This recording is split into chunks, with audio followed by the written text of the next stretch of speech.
សរសេរបងប្អូនថ្ងៃនេះខ្ញុំមកចែករំលែកទាក់ទងជាមួយនឹងរឿងមួយដែលបងប្អូនគួរដឹងណានៅថ្ងៃនេះខ្ញុំបាន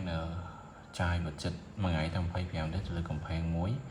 ហើយជាក់ស្ដែងវាស៊ីដល់ទៅ93រៀលចឹងណាវាស៊ីដល់93រៀលខ្ញុំបានបិទវាហើយប៉ុន្តែមកដល់ហ្នឹងគឺវាស៊ីដល់93រៀលយើងចាយដល់25រៀលក្នុងមួយថ្ងៃហ្នឹងហើយជាក់ស្ដែងរីសាវាឲ្យ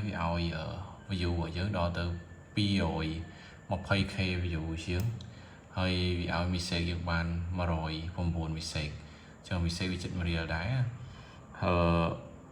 គឺខ្ញុំអត់ដឹងថាមូលហេតុអីទេដែលវាស៊ីសាហាវដល់ថ្នាក់ហ្នឹងហើយសំខាន់វាមិនស៊ីសាហាវអីទេគឺវាដើរលើសពី target ដើរលើសពី budget ដែលយើងដាក់ឆ្ងាយខ្លាំងមែនទែនតែសំខាន់វាឲ្យ result ចឹងក៏វាត្រូវតាមស្តង់ដារវាដែរចឹងណាប៉ុន្តែនេះ